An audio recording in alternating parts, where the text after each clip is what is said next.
emergency for the first time in about... This is Jim, and,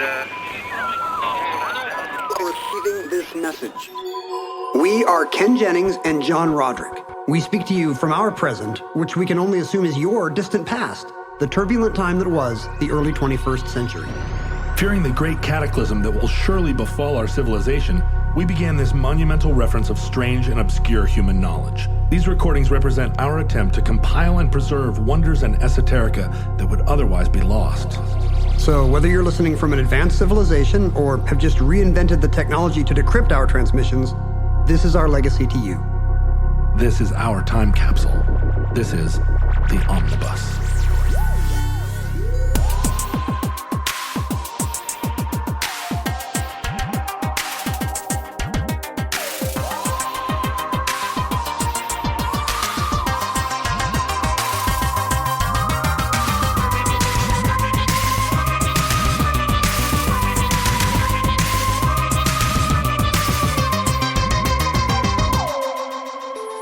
You have accessed entry 308.JN1012, certificate number 52363.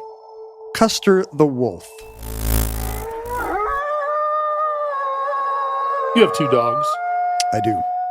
Which do you think is the top predator?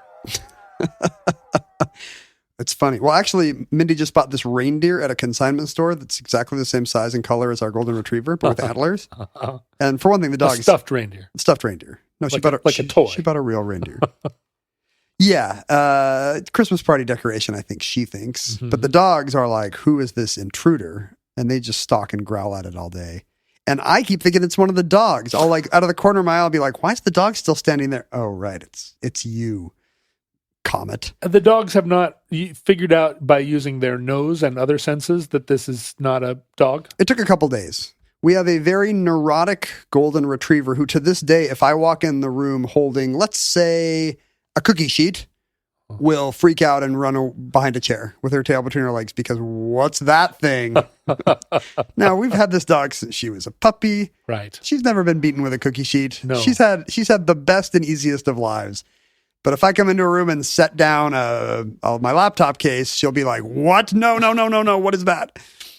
So not a top predator in that case. She's not the top predator, which means the other dog is the alpha. And he is just a little grumpy cavapoo, like a Cavalier Spaniel mini poodle mix. Something that should not exist, is an abomination and an affront to God.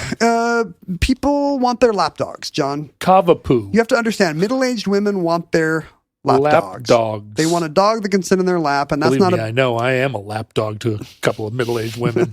Not fun. You're very lucky. They pull out the cookie sheet, though, and I know I'm going to get a reward. But Mindy does not have a smooth-kept man somewhere, to my knowledge. Yeah. Mm-hmm. Well, you're gone a lot of the day. Yeah, I'm commuting to LA now. Who knows what happens? Yeah.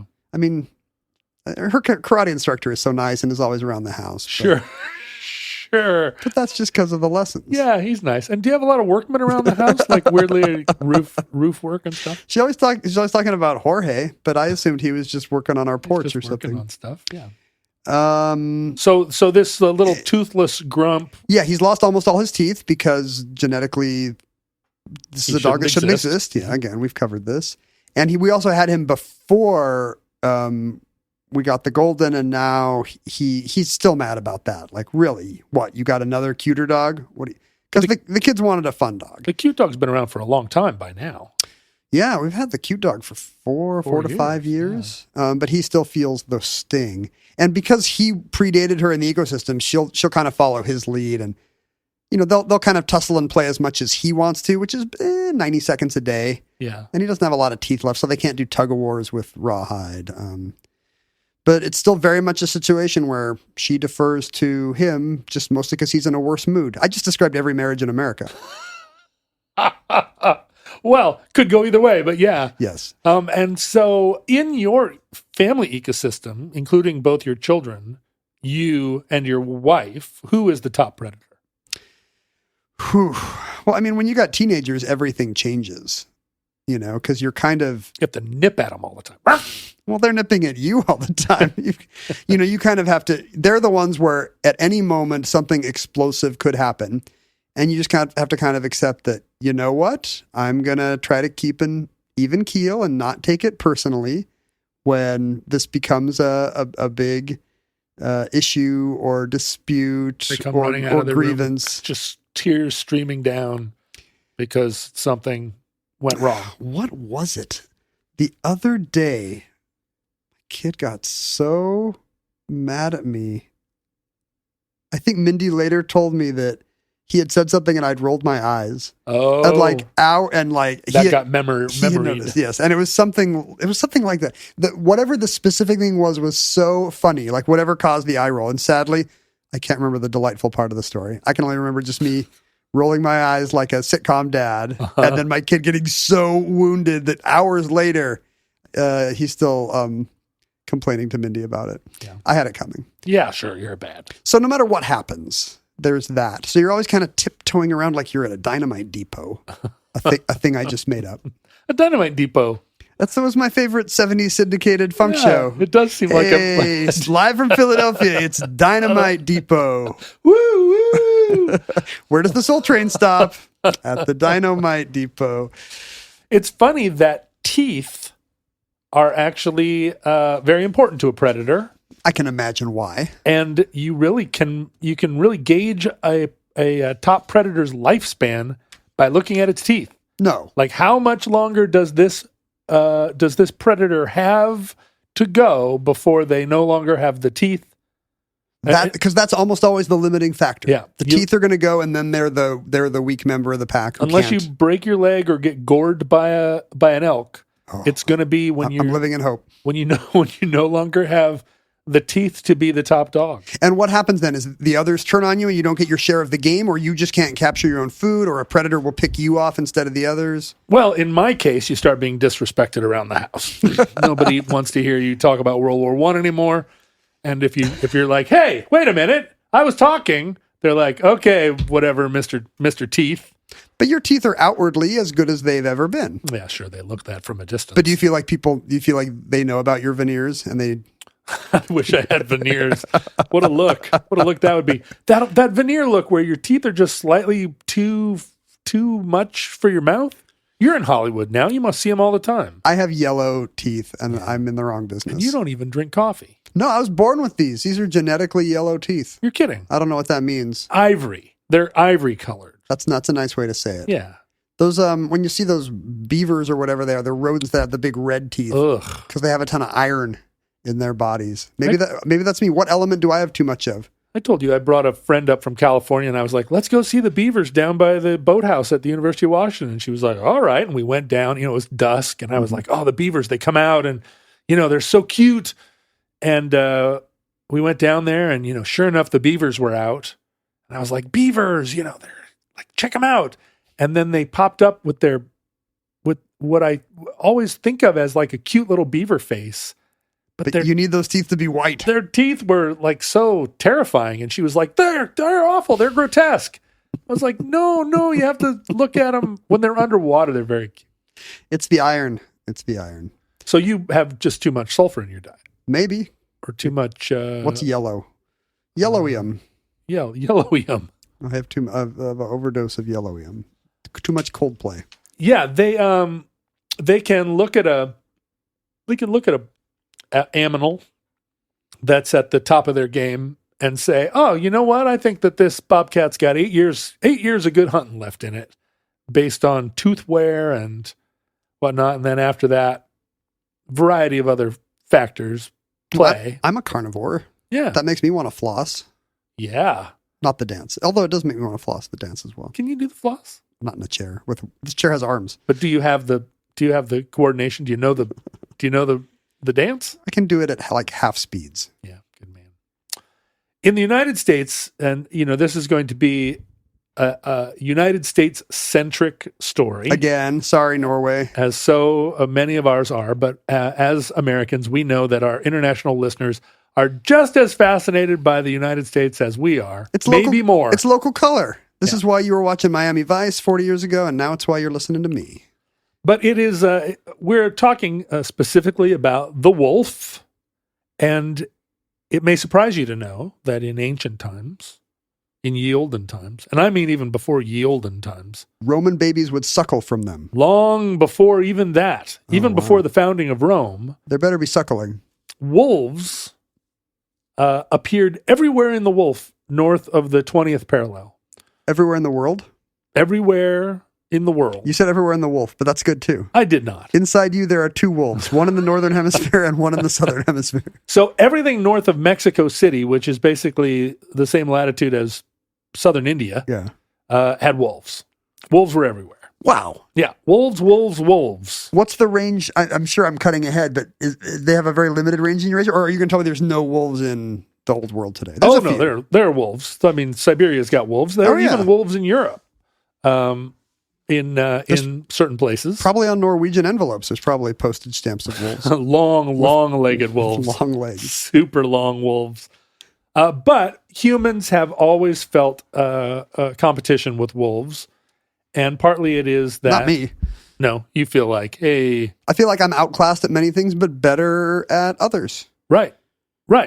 If you were... Breaking Bad trivia. I can beat any wolf alive. Alone on a plane, right. and I mean PLAINE. Wolves on a plane. We got to get these mother effing wolves off this mother effing plane. They're coming out of the overhead bins. Have you ever been afraid of a wolf? Have you ever been close enough to a wolf to be afraid of it? I'm trying to think if I've ever seen a wolf in the wild. Have you been to Wolf Haven? Is that where like a superhero lives? Yes. Who lives in Wolf Haven? In a cave in a mountain. Nightwing? No, it's down in Tacoma. It's a wolf rescue place. Oh, yeah. I've been to one of those in Yellowstone. Yeah. Wolf Haven here takes wolves from all around, and there are like lots of wolves, and you can go down and hang out with them. I've been to those rescue places before, and I kind of have the same feeling as I do when I see them in the zoo, which is like, these are nice dogs. Maybe they're loyal. I don't have the feeling they're going to turn on me, but of course they would. So I went to Wolf Haven one time. I don't know what I was doing. I was driving around in the country, and I was like, oh, I'm going to go to Wolf Haven.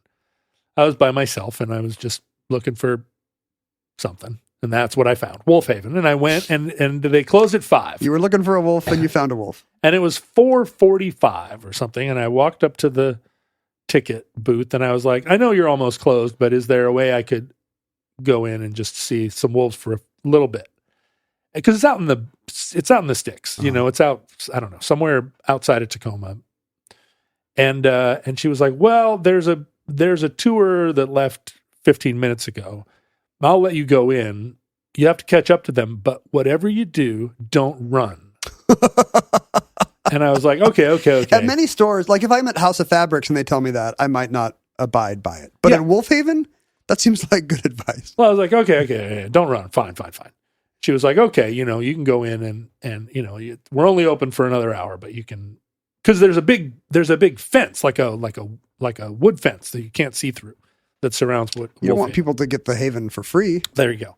And so I walked in through the wood fence, and there were wolves on either side, and they're at Wolf Haven in mating pairs. So there's 2 wolves of each kind of wolf, and they live together in sizable enclosures, but not the 300 square miles that they hope for, that they would like. Yeah. It's the Noah's Ark of Tacoma.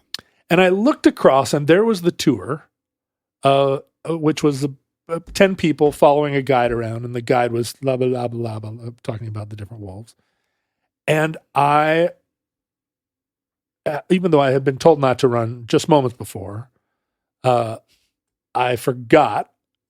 Ooh, a guide. Or I wasn't listening in the first place, and I broke into a trot to get over to the group. And the gray wolves to my left, who had been just kind of sitting on a little hillock, they leapt into action. And I was, running, I was 100 yards away from the tour group. And they both got up and went into that super scary, skulking hunt. Yeah. Body language. And they went after me. Patoing. And the guide saw me and started waving her hands like, don't run. And it was too late. Like the wolves had targeted me, and it was freaky.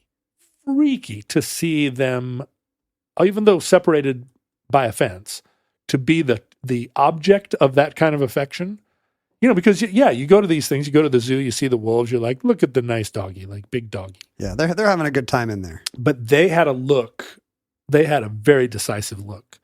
And just that little bit of running turned them on. And I'm sure it wasn't like a safety thing for you so much as it is, please don't angry up the wolves. That's what it was. They were just like, once that gets in there, they see something run and then they're just incorrigible. It's like whatever the drug is that makes the bad guys in Utopia or Zootopia turn into the mean kind of carnivore. Yeah, you right. flipped the switch. The guide was like, now I got to throw 5 rabbits in there.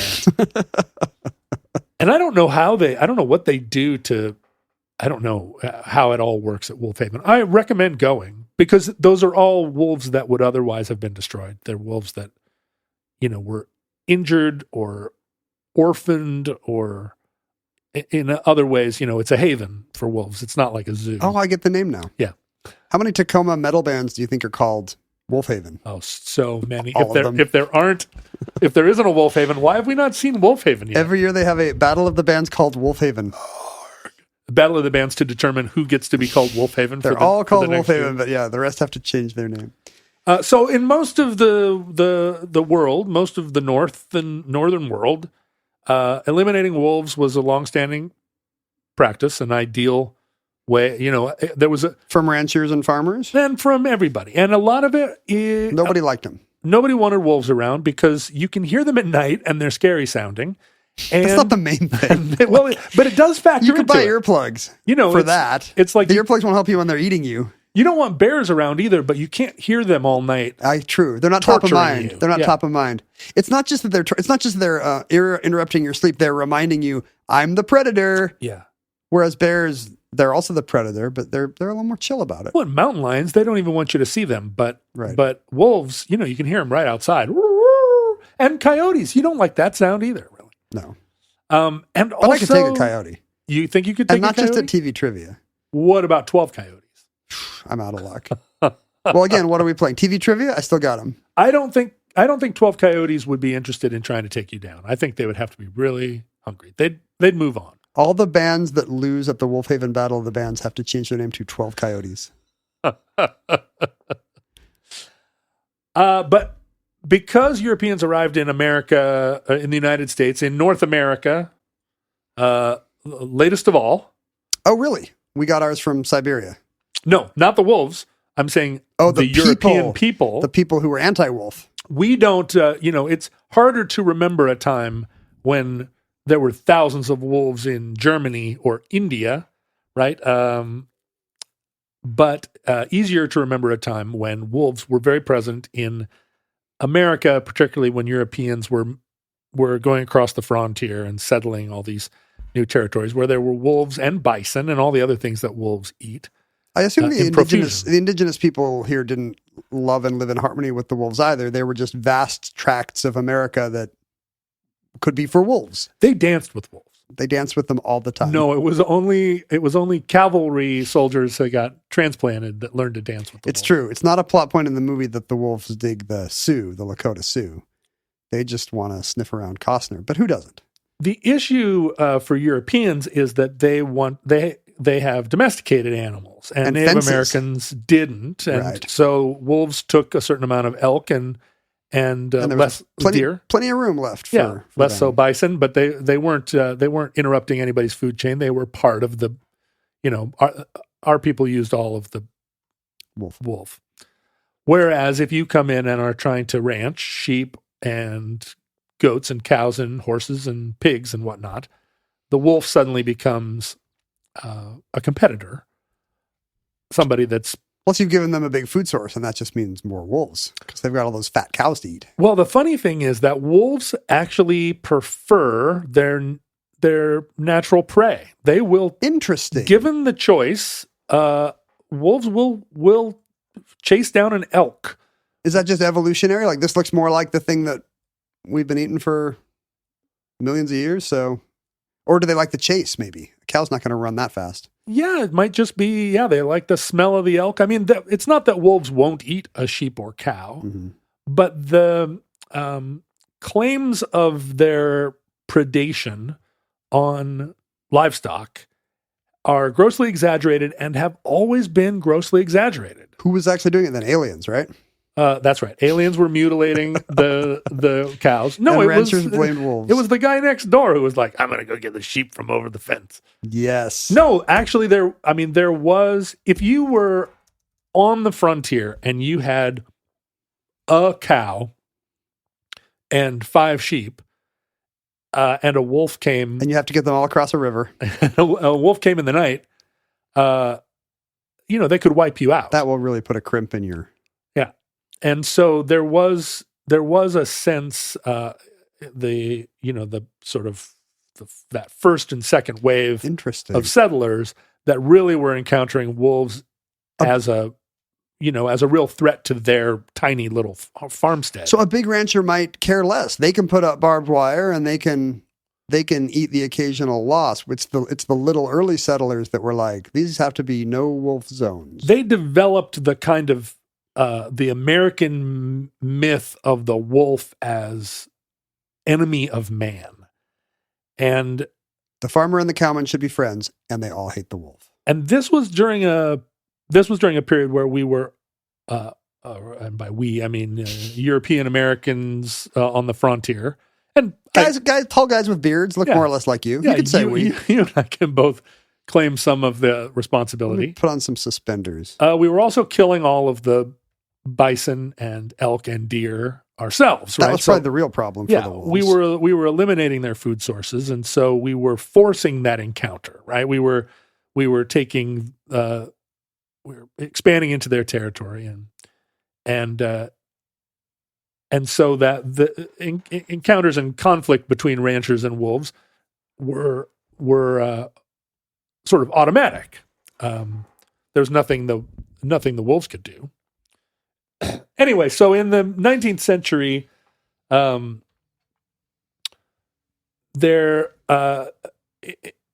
was increasingly kind of a popular idea that part of finally civilizing the continent, that we needed to entirely eliminate these threatening species from our continent. Were populations already down just because of the food sources diminishing? Yeah, it was part of hunters and farmers, if they saw a wolf, they would shoot it. Just as in the Red Ghost episode, if you see a camel, oh boy, we realized that if you see it, shoot it was kind of part of the American. They didn't ethic. have video games yet. If you saw something move, you'd be like, "Hey, this will keep us busy for a couple minutes." But the brown bear is on the California flag, and there are no no brown bears in California. There were. Yeah. Absolutely. That's why it's on the flag. Hey, this is all coming together for me now. It's not just that it was like a snipe that they put hey, it would look good on our flag. But they were hunted by gator. settlers. They're hunted to extinction by settlers. Yeah. And wolves were hunted almost completely to extinction in the United States. And in fact, in the early part of the century, during the Roosevelt administration, there was a government bureau that had started as kind of, as its name suggests, it was called the Bureau of Biological Survey. And it was... That does sound already a little ominous. But, it was initially a biological survey, like how many bugs are on every tomato plant. Mm-hmm.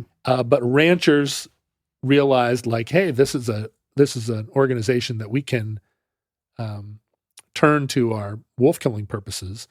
And the government not only was invested in eliminating wolves, but contracted wolf killers to... like bounty hunters? Yeah, and paid bounties for every dead wolf. Pelt.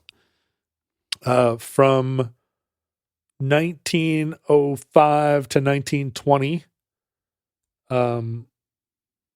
This is a time when there's already kind of a John Muir-inspired conservation movement, but nobody's pushing back and saying, in a weird Scottish accent, there must be part of these hills where wolves can live. Well, that's my John Muir. There was not yet the sense of a total ecosystem, right? Where it was recognized that like there might be other effects. Yeah, like the wolf does kill the majestic elk, but how many elk do you want at your Yellowstone Visitor Center if there's no wolves here? Well, and the elk do tremendous damage to the ecosystem when they're left unchecked, right? There wasn't yet that idea. Maybe even something the ranchers wouldn't like if elks are eating up all the grass that their herds need. Certainly Yellowstone didn't like it, and we'll get to that in a sec. But yeah, like Audubon, the Joseph Audubon? John James Jingleheimer Audubon. John James Audubon published like an account of watching a farmer bait and trap wolves and then like torture them. Was Audubon into it, or was this like he's horrified by Audubon was totally into it. He was like, because like wolf baiting and wolf torturing was considered a kind of fun sport. Not just sport, but community service. You feel good about yourself because right. you're ridding the West of these dangerous predators. He wrote this account where he was like, the wolves were so timid and scared, once they were in a pit and we were throwing sharpened sticks at them. I hope Audubon's in hell right now in a pit. I know. I mean, I think this at least once a day. It's hard to estimate how many wolves were in North America before European settlers. The estimates range from 500,000 to over 2 million wolves. Wow. That's a lot of wolves. I know it's kind of cutting to the chase, but can you put it into perspective? Like, how bad does it get? Well, I don't mean to skip the story. No. It gets down in by the 1960s, 50s, and 60s. The only wolves left in the continental United States were up in northern Minnesota and I think the Upper Peninsula, and numbering in the like 50 to 100 wolves. Really? Like nothing west of, hardly west of the Mississippi, depending on what part of Minnesota. Or south of Minnesota, right? And those are stretching down. There's more in Canada. There's areas in Canada, I'm sure. Where... So Canada and Alaska have always had very healthy wolf populations, never really endangered in either of those places. And that played into the kind of counter argument against the conservation movement, saying like, we got all the wolves we need up there in Canada. We store them up there. We don't need them in the Rocky Mountains. We keep the Christmas decorations up there. Yeah, right. Exactly. This is prime skiing territory. It's like America's top shelf. Yeah. The stuff we don't need very often, we'll just put up there. Put it up there, like the Crusades, the stew pot, and all of our wolves. But in the teens, 1910 to 20. I understand the word teens, John. But, a lot of our international listeners might be like, teens? We didn't think it was this kind of show. Don't like the sound of that. There were still wolves in the Rockies, in the Dakotas, Montana, and they were really in conflict with ranchers, which had become that was a main industry there in the high plains. And was this largely a PR issue again, or were they really taking out a bunch of sheep? Did they have it coming this time? Well, again, the farmers and ranchers tell a fairly hysterical story about the damage that the wolves are doing. And they are happy to attribute to wolves all kinds of predation happening from other animals. I would do that if I died of something dumb. I'd be like, it was wolves. I didn't die from, psoriasis. In 2004, there was a survey of all of the sheep that were killed by predators in the United States. And it was not an insignificant number. 224,000 sheep were killed by predators. But of those sheep, over 60% of them were killed by coyotes. Yeah, they check in every morning with their time card. They say hi to Ralph the sheepdog. Mm-hmm. They're very wily. And they go to work. The next largest predator of sheep after coyotes, domesticated dogs. That doesn't surprise me, but I guess it makes sense. Wait, that doesn't surprise me, but I guess it makes sense. It does surprise you and it makes sense, or it doesn't surprise you but it doesn't make sense. Which is it? You can't be both. It's Schrodinger's dog. I can't decide.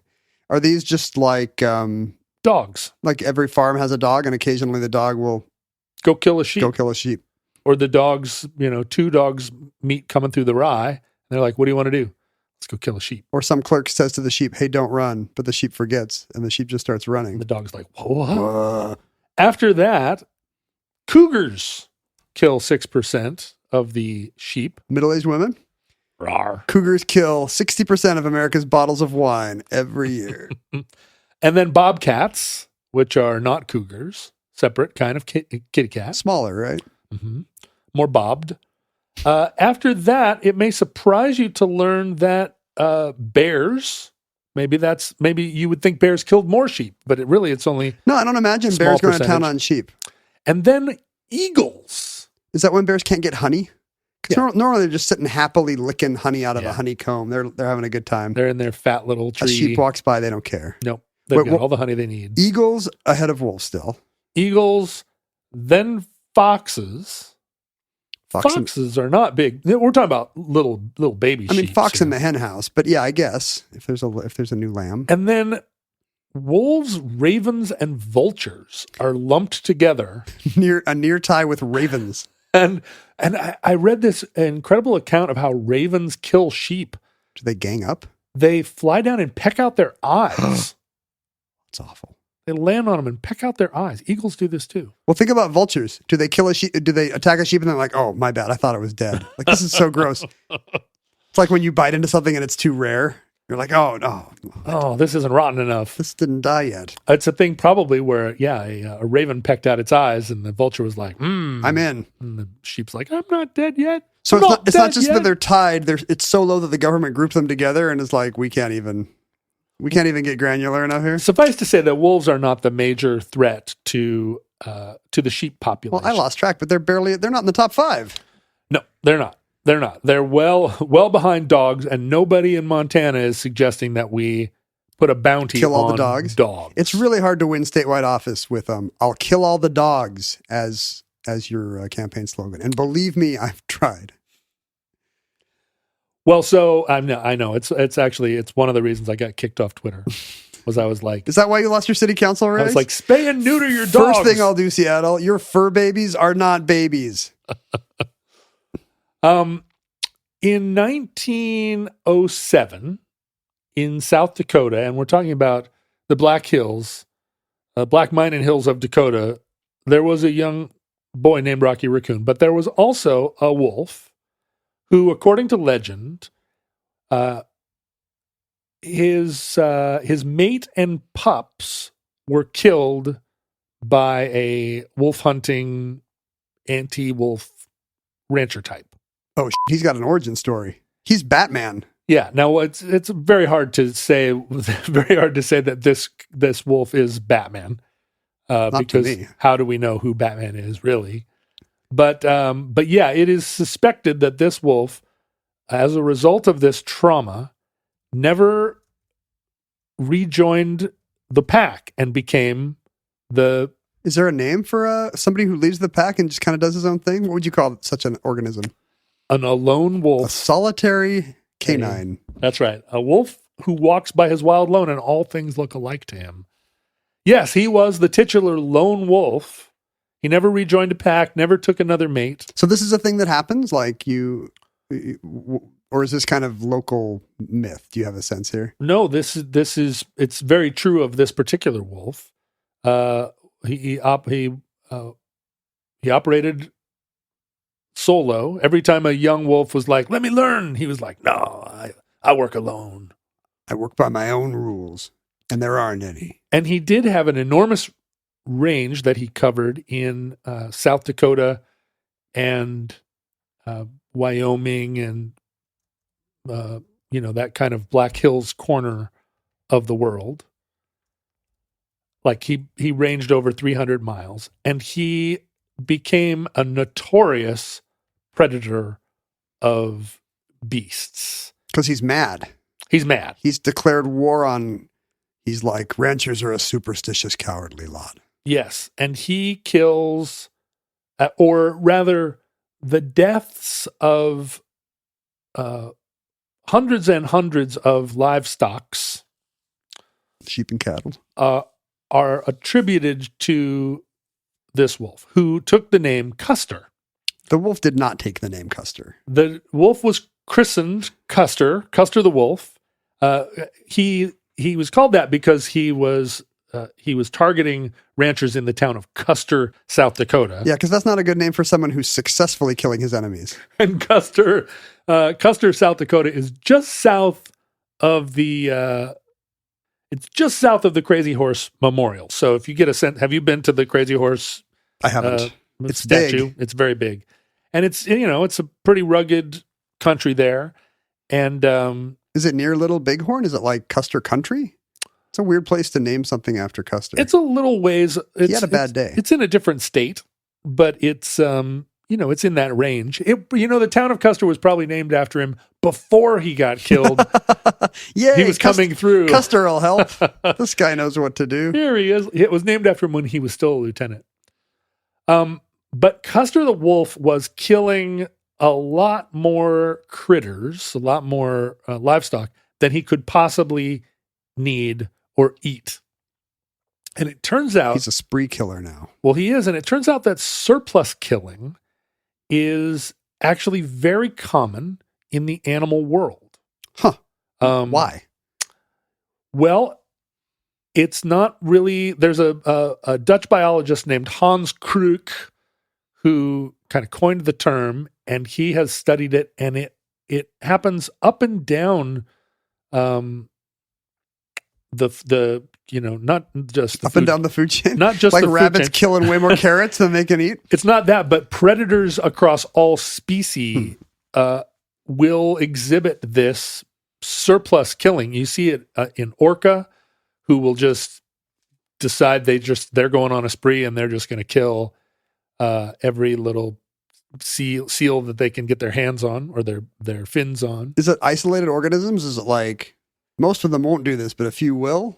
Or if conditions are right, everybody just starts killing too much stuff? Well, it probably doesn't surprise you that it often is middle-aged men. It's the true murderers. Yeah. At one point in Australia, a single fox killed 74 penguins. Well in excess of the number of penguins that any one fox would need. Which is what's the number, John? Presumably one penguin a day, every few days. I could not eat a penguin a day. In South Africa, a leopard killed 51 sheep, and ate like 3 bites of it. You see this with grizzly bears. I see it with my kids. Honestly, see it with your kids, right? 1 bite out of it, and then come they back leave from it. the buffet. But when those fat bears are sitting in the river. Not to body shame them, but they're very fat. These salmon bears are jumping right into their mouths. And they grab those salmon, they take 1 bite out of the middle, and they throw the rest of the fish away. And then they get the next salmon and just take that one, I guess, delicious bite of its garbage entrails. That's not the good part of the salmon. They're not even picking the fillet. They don't even know what they're talking about. There were 19, there was an example of 19 hyenas that as a group killed 82 gazelle and injured another 30, and again, just like, nibbled some, left all the bodies. Yeah, just took some bit off the haunches. I guess in pack, if you're in a pack and one person just gets on a weird behavioral thing, then maybe everybody's triggered and they're like, all right, I guess we're all killing penguins tonight. Well, there's a certain a lot of animals do cache animals to come back and eat later, but that's not typical of.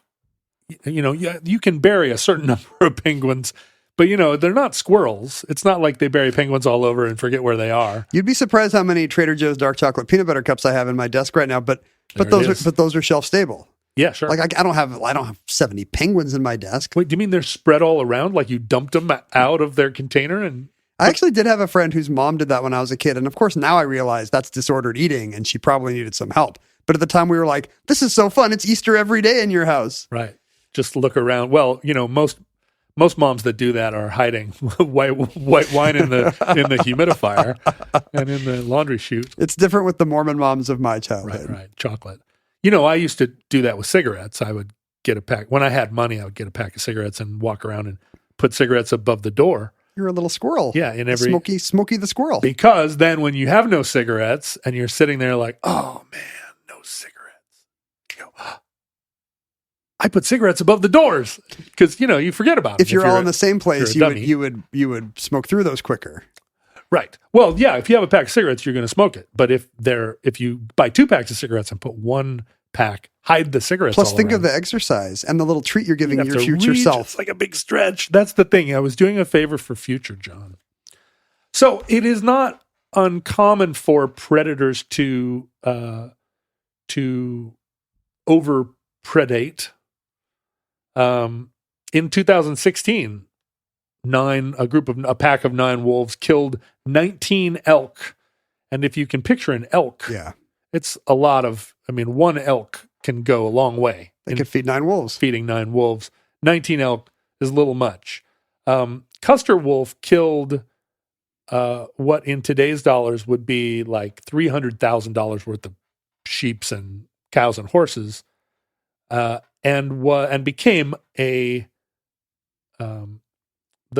source of a lot of frustration for these ranchers, and they called in the federal government. J. Edgar Hoover, 10 most wanted wolves. This is sort of Roosevelt was part of the original. Roosevelt was part of the initial kind of like, let's get rid of the wolves. I say, let's get rid of the wolves. He loved shooting things. He did, and he loved sending people out. So, for a $50 bounty, you could go kill a wolf, and that was quite a bit of money at the time.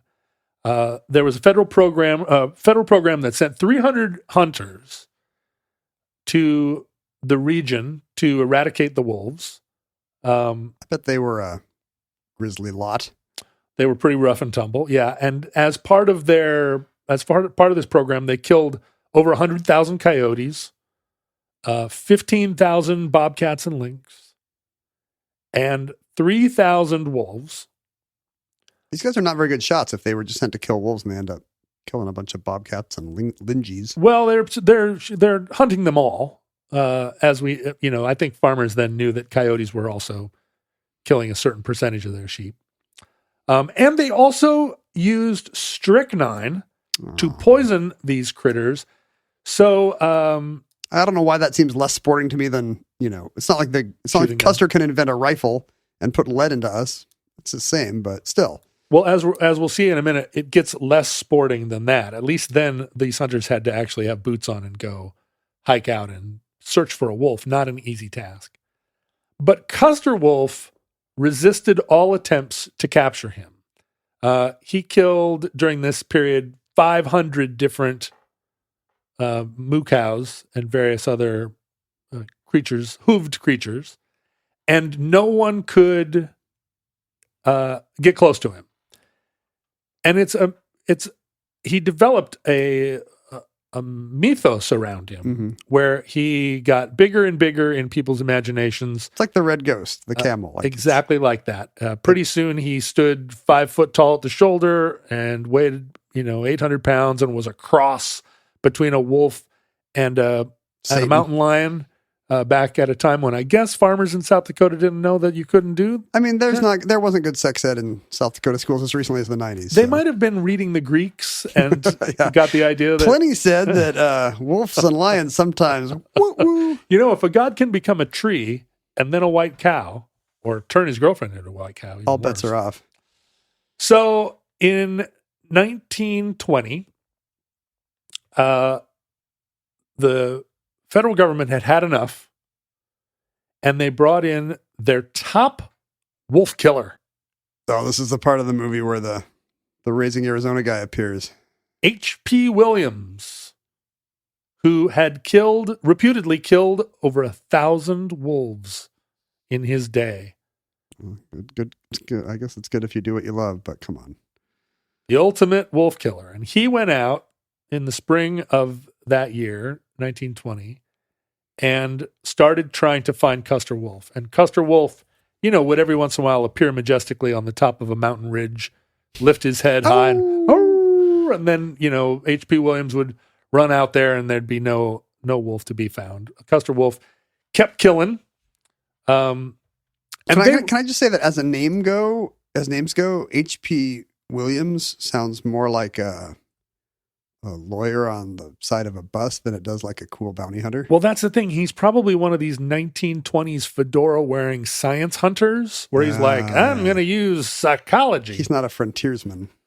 During this period, they were killing every wolf they could find in the Black Hills, but could not get close to Custer wolf. Yeah. And H.P. Williams tried kind of everything he could. He set traps. Custer wolf figured out his traps. This is an interesting thing about wolves. If you hunt them and try to kill them, they figure it out and avoid you. And so wolves get more difficult to kill the more wolves you kill.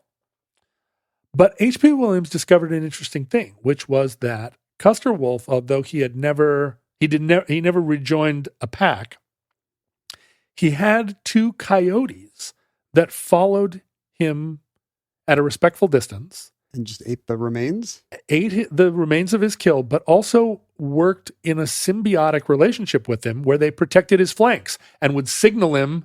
Wow. And acted as like watchers. Dances with coyote. As Custer wolf went about the larger business of wolfing, these coyotes were, like little remora that were his familiars. And so H.P. Williams, in determining this, did what any conservationist would do and immediately killed the coyote, who were easier to catch and kill than Custer wolf. And then Custer wolf was, sadly on his own. You keep saying Custer wolf. The show's called Custer the Wolf. Is this like a Smokey Bear thing? Yeah, Smokey Bear. Smokey Bear. Well, that is his real name. Smokey Bear. Yeah, the Park Service, Forest Service people get furious when you add the. Smokey the Bear? Yeah. It's Smokey Bear.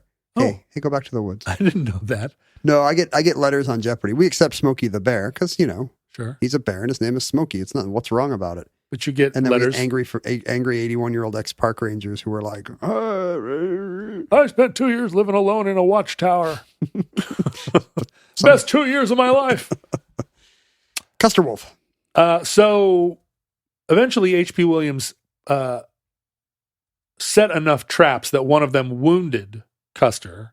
That was in the autumn, but he still escaped capture until he bit off his own head and got out of the trap. Well, later in October, he got actually caught in a trap, and he continued with the trap until he broke the trap off. Oh, he just walked off with the trap still on him. Yeah, and then went and lodged the trap in between 2 trees and pulled it off.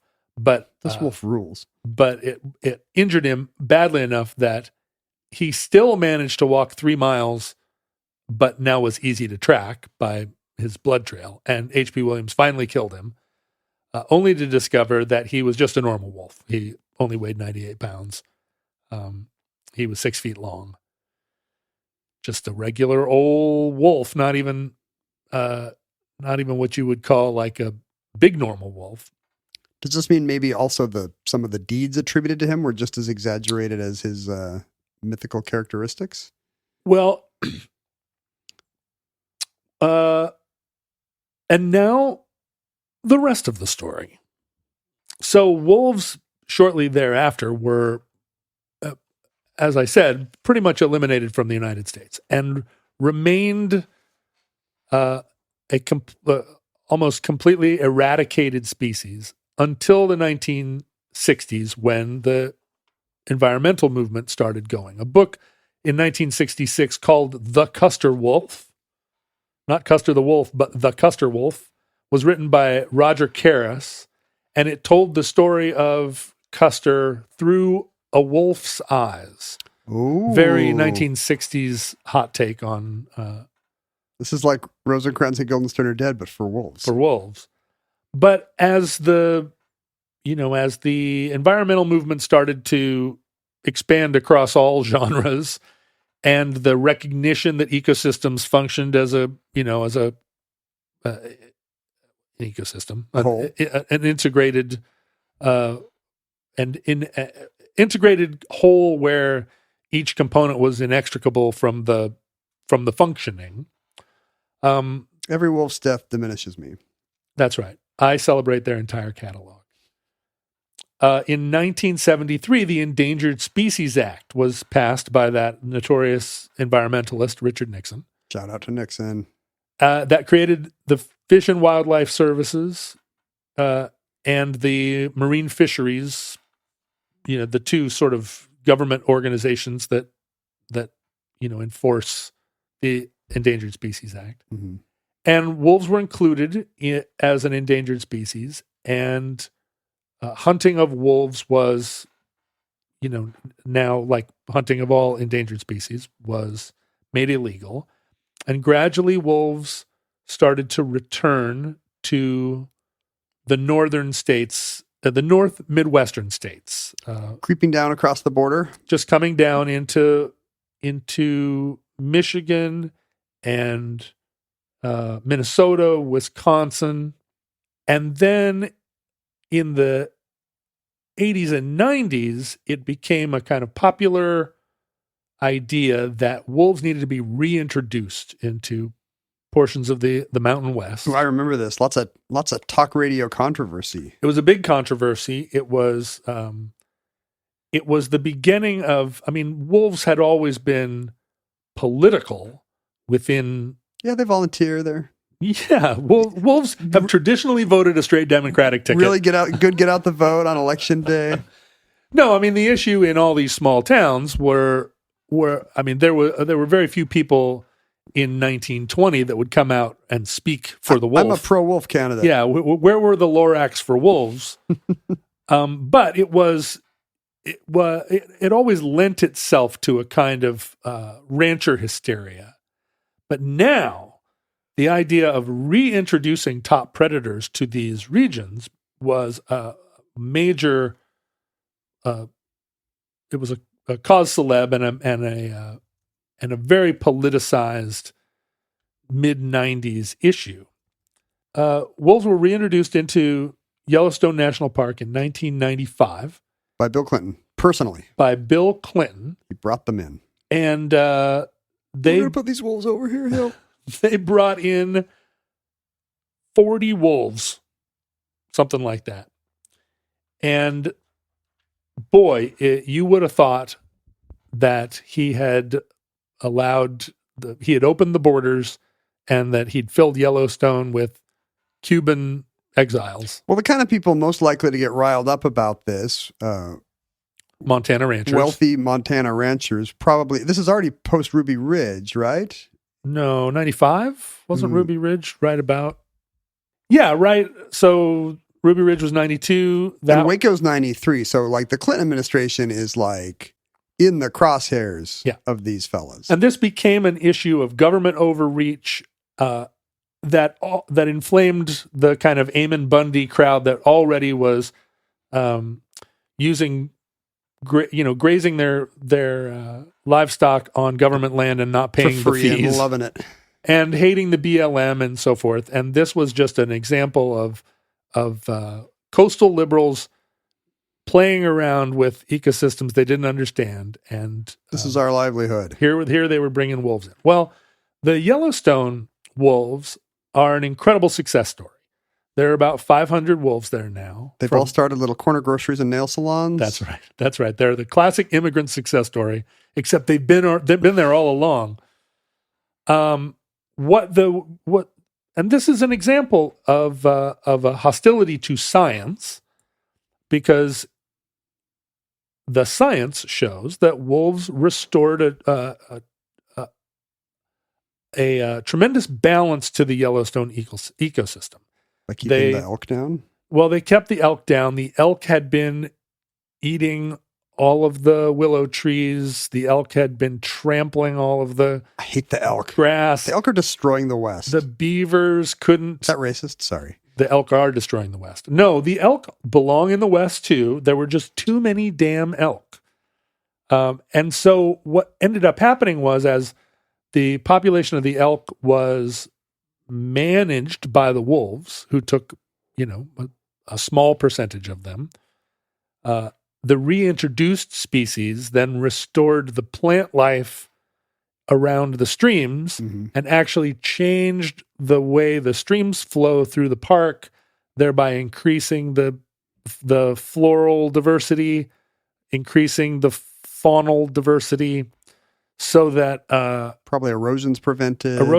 So the whole park is a healthier place as a result of having the wolves there. And of course, the wolves are incredibly popular for tourists. It's a major draw of Yellowstone. I've been at Grand Teton National Park, just south of Yellowstone, and every evening you go out at any of the wildlife viewpoints, and there will be a bunch of guys with really nice cameras, with really nice telescopic lenses, hoping to get a sight of the wolves. And, they'll all be on walkie-talkies or on their phones with somebody who will be like, here they were just sighted around the next bend of the river an hour ago.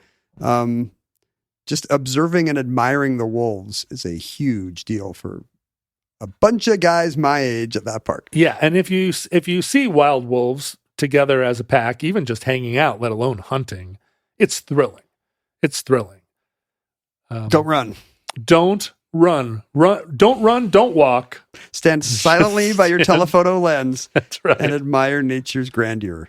But as you can imagine, like everything in the United States that became political, it became more and more political, especially in the Mountain West, where people don't like to be told what to do. And the wolves are... We're in Seattle, where everyone loves to be told what to do. Well, you and I both grew up I came from a sub-state, and now I came from a dom state, and now I'm in a sub-state, and I prefer it. We grew up in the rugged mountain town of Shoreline, Washington. And so we're very familiar with the wolf encroachment. But the wolves are very popular in Yellowstone, but right outside of Yellowstone, there are, as you said, wealthy ranchers who aren't excited about the wolves, and the wolves know no borders. Yeah. But wolves were introduced into other places besides Yellowstone, specifically North Idaho. And Northern Idaho, I don't know if you've ever been there. You've definitely been there. Driven through. Famous for its cooperation with the federal government, famous for its free-thinking diversity, not at all famous for Hayden Lake or the skinhead movement. No, famous for that also. It's got the most beautiful scenery in the world. It's so beautiful. And some of the worst politics. There are some really bad people. Coeur d'Alene, beautiful. But all of it up there. It's just, I highly recommend that you visit it, and please try not to be a minority when you do. No. I think that everyone should go and just outnumber them. Yeah, just outnumber them. That's the only way that any change really happens, is just more people. Although I do sympathize with Montana and Idaho people that are like, everybody here is from California now. Yeah. Because I don't want... Everybody's fleeing rent. Yeah, I don't want Californians up there either. Just go to visit and then go back home. Although that's what they told us in Molokai. And they were not wrong. They still, I read the other day, house prices in Spokane are now higher than Tokyo. Isn't that insane? You used to be able to buy all of Spokane for $50 American. And now... And the funny thing is, my list of where I want to live is now down to Spokane and Tokyo. Who's in the lead?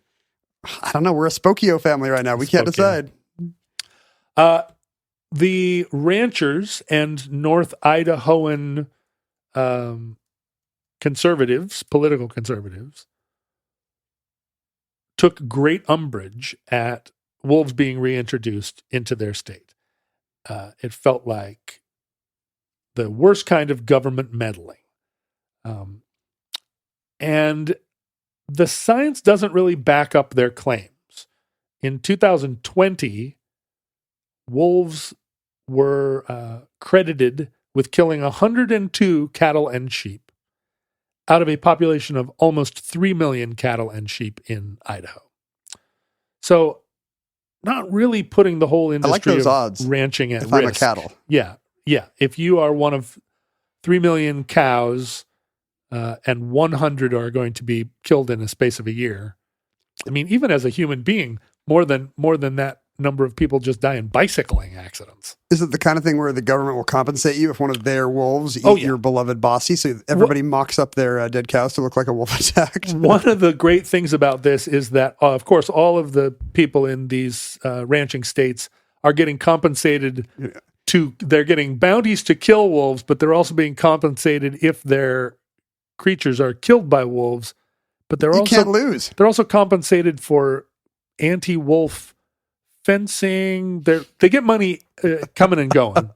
Like all these hardscrabble independent folks of the West. That's right. They get more subsidies than any city dweller ever has. It's estimated now that there are over 1,200 wolves in Idaho. And it's getting close to the number of people. Lol. But the Endangered Species Act was started to be rolled back. The populations of wolves had recovered, and there was a lot of lobbying done to say that the Endangered Species Act no longer was necessary here in North Idaho.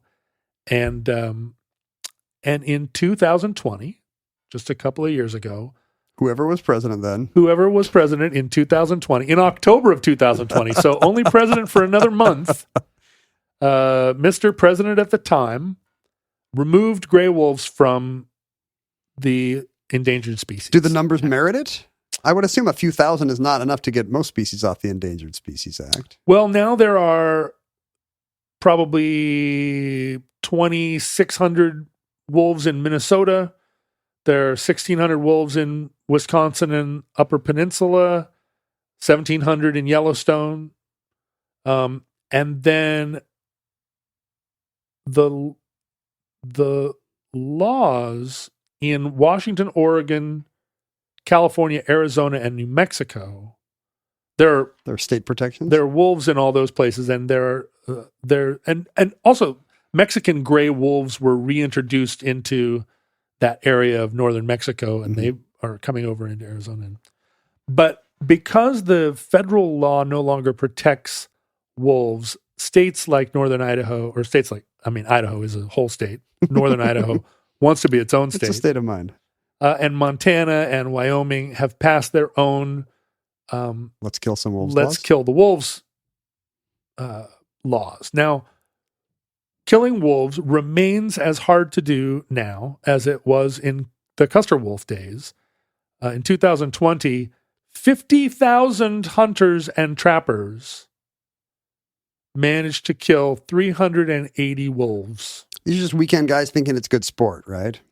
And, and with full camo gear and four-wheelers tactical and night vision goggles and everything out there. And only 72 hunters managed to kill more than one wolf as part. And these wolves are, they're being given a bounty. So killing wolves was not just like, hey, go out on the weekend. It's not like killing a deer. It's like, no. We're trying to eradicate the wolves. Now, the problem, of course, in Idaho is if they get below 150 wolves, then it triggers the Endangered Species Act again. And so they're shooting for a target of, above 150 wolves, even though the governor, I think, came out and said he wants to kill 90% of the wolves in Idaho. I mean, the Biden administration put back a lot of the ways that the Endangered Species Act had been gutted for 4 years, but apparently not in the case of the gray wolf. Not in the case of the wolf. And this remains a very politically contentious situation right now. That the Secretary of the Interior has the authority to put the gray wolf back under the protection of the federal government, but hasn't done it so far. Come on, man. In Idaho now, you are so in Alaska. Wait, I just said, come on, man. Isn't it a woman? It is a woman. Sorry. It is a woman. Sorry, Deb. In Alaska, hunting wolves is incredibly regulated, and there are thousands and thousands of wolves in Alaska. But you can't hunt them. There was a time in the 80s when people were hunting wolves from helicopters, and it created such an outcry up there and I think it's just that it wasn't sporting. And people in Alaska want you to at least have to work a little bit. Yeah, that seems like the right. That totally changes the ethics of the situation. If you're not in a helicopter, they think that there are 10,000 wolves in Alaska. So, but there are lots of restrictions on how you can hunt them. I'm not sure if you can hunt them from a helicopter. I don't think you can. And there were laws that said if you were in an airplane, a small plane, and you saw wolves and landed, you couldn't then land and go run and hunt them.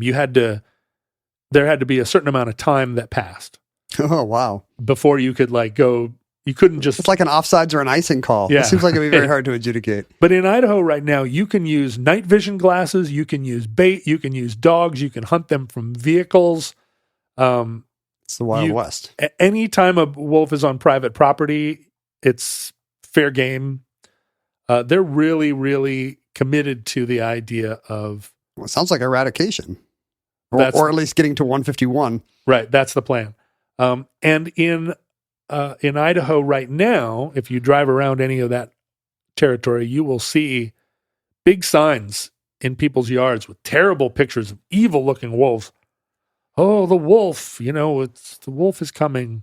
But the funny thing is, isn't that traditionally a part of the country where you should see tons of vans with really cool wolves on them, or is that more of a West Coast thing? Yeah, well, the T-shirts where there are 5 different wolves howling at the moon, different, like a series. That feels more like you buy it in a place that's also selling turquoise jewelry.